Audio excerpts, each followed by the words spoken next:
So we went on a $27,000 vacation, but it is not what you think. So we went on a vacation valued at $27,000 for hotels and airfare and everything, but we did not pay $27,000. We used primarily all credit card points, credit card rewards, hotel points, airline points, everything you can imagine to actually go on this $27,000 vacation for under $5,000, which for a vacation that was normally over $20,000, almost $30,000, pretty good deal. My husband and I are two people living on what I would say like 1.25 incomes right now.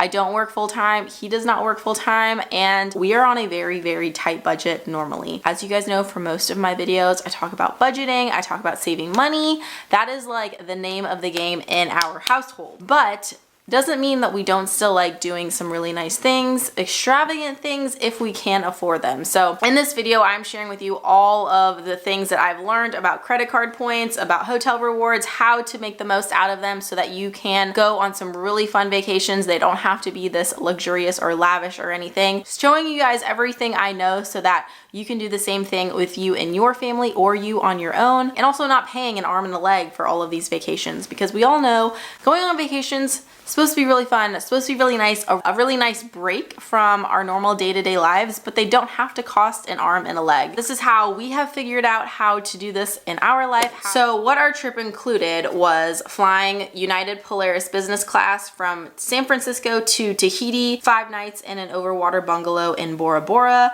2 nights in a private villa in Moorea, and then flying back in United's Polaris business class from Tahiti all the way back to Washington, D.C. So that's kind of everything that our vacation included. Explain why we started in San Francisco. So we live outside the Washington, D.C. area, but my family lives outside the San Francisco area. So we did this trip after the Christmas holidays. So we were already in San Francisco. The reason we planned this trip around them was because we knew we were already going to be in San Francisco, and then we could just go fly to Tahiti from there, and it would save us a one-way trip. So that's why we went from San Francisco to Tahiti, and then Tahiti back to Washington, D.C. So that's overall what we are working with right now. First thing I will talk about, and what I feel like I've really mastered, are flights. So how to get flights cheap, how to make the most out of your flying experience. And the first thing I will say is to stick with one airline. So I know that's kind of counterintuitive. I almost always use Google Flights to search for all of the flights that are on the day that I'm traveling, and Google Flights does a really, really good job of showing you all of the flights that exist on that day from where you are to where you're going, and it's really easy to want to just pick the cheapest flight. What I've learned is to actually not go down that road. I have learned to stick with one airline, and so because the primary places I go to are where United has hubs,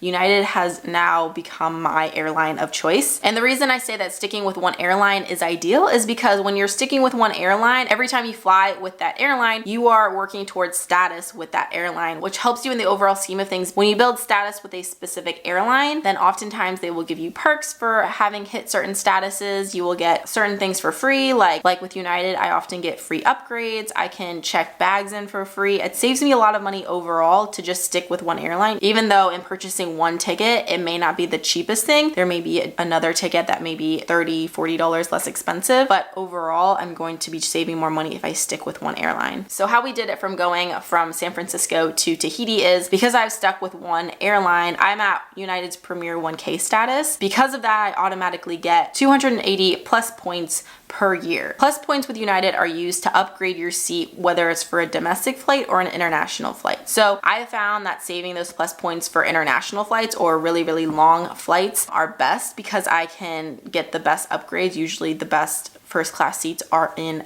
international flights. So I saved those plus points for our trip to Tahiti, and I originally bought our economy seats, but then I used my plus points to upgrade both of us to Polaris's business class. So normal coach tickets for us were about $800, and then it was about 40 plus points each to upgrade us to Polaris business class, which is normally a $5,500 ticket just one way. Like, it's bonkers to think that that is over $5,000 for a one-way ticket. Absolutely no way we could have ever afforded that. I would have totally gone to Bora Bora in economy, but because I had those plus points, I was able to upgrade us. So that's what we did on the way to Tahiti. On the way back, so from Tahiti back to Washington, D.C., we actually used just airline miles. I've rarely seen this with the flight from Tahiti, which stops in San Francisco and then goes on to Washington, D.C., but they were having what they call a super saver deal with their points tickets. So a points ticket from Tahiti back to Washington, D.C. first class was only 75,000 miles. All of the tickets I saw beforehand in economy were 35,000 tickets one way, or 35,000 miles one way. And so this was 75,000 miles one way in Polaris business class, which like I said was normally $5,500, and we only paid the tax for that ticket. So that's how we did it with our plane tickets. On the way there, we paid about $800 each for our economy tickets, and then on the way back, we paid about $50 each just for the tax to get us back into the States. My second tip is actually make sure you use Seat Guru. Seat Guru is a website that is owned and operated by TripAdvisor. It actually takes into account the different planes that each airline has and what the best seat on that airplane is. So what you can do is actually just put in whatever your flight number is for whatever flight you're going on, and it'll show you which seats are the best seats and which seats to avoid. So I use this tool, even though I knew we were going to be in Polaris business class, I actually used the tool to find whichever was the best business class seats. So I figured out that row 3 on the windows and row 7 on the windows in our plane was going to be the best seat because it had the best view of the window. There was nothing blocking it. We had the most privacy from the aisle. And so I booked us those seats because I knew from Seat Guru that those were the best seats on the airplane. It's certainly a small thing and you certainly don't have to do it. It can be a little tedious when you are booking your flight if you are constantly checking Seat Guru, but it is something that is free. If you are not even planning on upgrading anything about your seat, you can always use Seat Guru to check your plane for free and pick the best seat from there from what you plan on paying for. And I will say that especially when you are using points or even money to upgrade yourself to a nicer seat, you always want to get the most bang for your buck. I personally don't want to spend my money and then get like a lousy first class seat. So I use Seat Guru oftentimes when I'm sitting in economy, when I'm sitting anywhere. I want to make sure personally that I'm not close to a bathroom. I like having the most leg room. All those things are a priority for me. So Seat Guru helps me figure out which seats are the best for me. All right, moving on to hotels. Same thing I'm going to say with hotels as I did with airlines is to stick with one hotel chain. Same thing, you're going to build status with that one hotel chain. All of your points you're earning are going towards one hotel chain so that you can use all of those hotel points in a future vacation. I'll be talking a little bit later in the video about credit cards, which credit cards I've used, and there's really no way of accruing credit card points without having a credit card. So yes, I am going to talk about credit cards. Specifically in this hotel category, I want to specify that oftentimes credit cards will have transfer bonuses with certain hotel chains. So for example, both American Express and Chase had transfer bonuses to Marriott in the course of me planning and booking this trip. And this also goes for airlines too, that they have bonuses when you transfer points. So what I mean by bonus is that normally a credit card would only have, if you transfer 1 point from your credit card, it would transfer to 1 point on the airline or at the hotel. But sometimes they have bonuses where 1 credit card point equals 1.4 or 1.5 points at a hotel or on an airline. So specifically when we were booking our flight to Tahiti, I was able to get a 1.25 or 25% bonus transfer from American Express points to Marriott. And then I also had at one point a 40% bonus when I transferred Chase rewards to Marriott. And on top of that, Marriott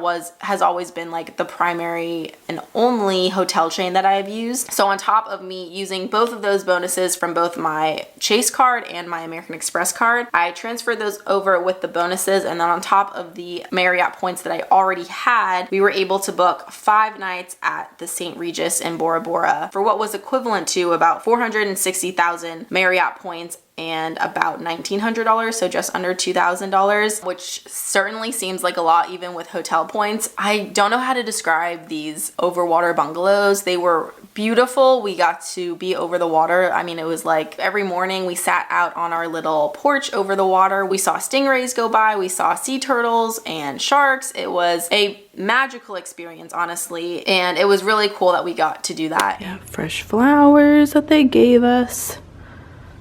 Actually gonna put them out here so we can enjoy them. It was raining this morning, but we actually just saw, or Noah saw a little shark go by, and then we were just sitting there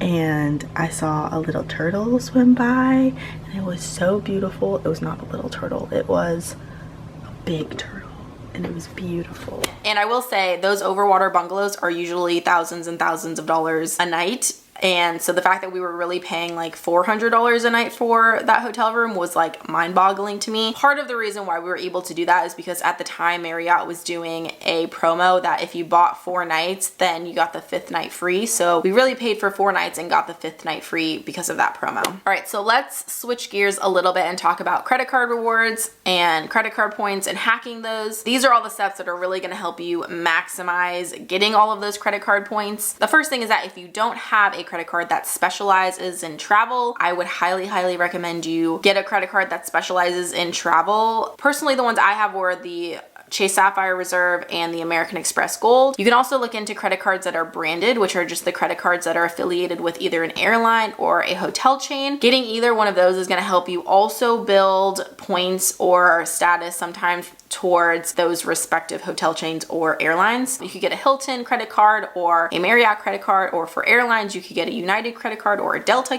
credit card. The ones that I've recommended and the ones I've used I will link down in the description bar if you want to check those out. A lot of times these credit cards have bonuses when you sign up for them. The second tip I have is to maximize the points that you are getting from each of those credit cards. So that would mean each credit card gives you typically more points per category than other cards. So for example, if you had a card that gave you 4 times the points in eating out and then another card that only gave you 1 point, then use the one that gives you 4 times the points for eating out than the 1 time point for eating out. And honestly, if you want to take it a step further, just like literally labeling your credit cards in your wallet or keeping a little like business card in there written down with like what credit card you use for when. It seems a little extra, but little things go a long way in that. The third tip I have on these credit cards is how you use those points. So you can use these points for something like what we did, and that was saving up our points over a long period of time and then using them on one large vacation, or you can save up your points and then use them as you go for like little weekend trips here and there whenever you want to, and it'll really decrease the amount of money that you're paying out of pocket for those trips. The next thing, like I was talking about, is to look out for those sign up bonuses. When I signed up for the Chase Sapphire Reserve, I got a 60,000 point bonus, and then by the time that we were redeeming for this trip, I had about 130,000 Chase Sapphire Rewards points. And by using the bonus and all the credit card points that I had gotten and accumulated from all of the expenses that I had, we used those to book our hotel in Moorea, which is, if you don't know, another island off of Tahiti. That room was normally $700 per night. We stayed there for 2 nights and we paid nothing for them. My last tip on these credit card points is if you do have a credit card that specializes in travel, to double check to see if they have a travel portal. Oftentimes, these credit card companies will give you more points back if you book things within their portal. For example, Chase has their own travel portal and they give you 10 times the points on travel if you book within their portal, as opposed to 3 times the points on travel if you're booking outside of the portal. So what we used this for was actually to take flights from Tahiti to Bora Bora and Bora Bora to Moorea, and then we took a ferry from Moorea back to Tahiti. There's only one airline right there, so what we did was actually book those flights through the Chase travel portal. Because we couldn't book those with points, booking them within the Chase portal was actually going to get us the most amount of points back, so it optimized what we had. I will certainly say, like, we do not live like that normally. We do not go on lavish trips like this. This was like a one-time thing when we saved up our points for a very long time and then redeemed them for this vacation. More often than not, you can see on my channel saving money, doing things on a budget, and learning to save money in all areas of my life. And it just took a lot of frugalness, a lot of savviness and patience to be able to plan this trip and really stay on a budget. But I guess my point in making this video is just showing you that I guess like luxurious trips or things that you see on Instagram or whatever are somewhat attainable. They may not be as attainable often, but they're certainly attainable for the average person. Like, I mean, anybody who's been watching my channel knows, like, we otherwise live a fairly modest life. Our wedding was just over $3,000. My wedding ring is a family heirloom. Like, we've chosen to save money in other places so that that we can spend money in other areas. And to be completely honest, like, it is my utmost joy to plan things like this, to really just figure out how to use all of these points in the best way to get the most value out of them. I will say one of my favorite websites to check is the Points Guy. It is chocked full of great information about credit card points, hotel points, how to utilize them the best. So highly recommend you checking them out if you are interested in that. But if you like this video, I have a video where I do talk about really optimizing my credit card points. I will link it right here if you want to check it out. Thank you guys so much for subscribing and liking this video down below, and I will see you guys in the next video. Bye guys.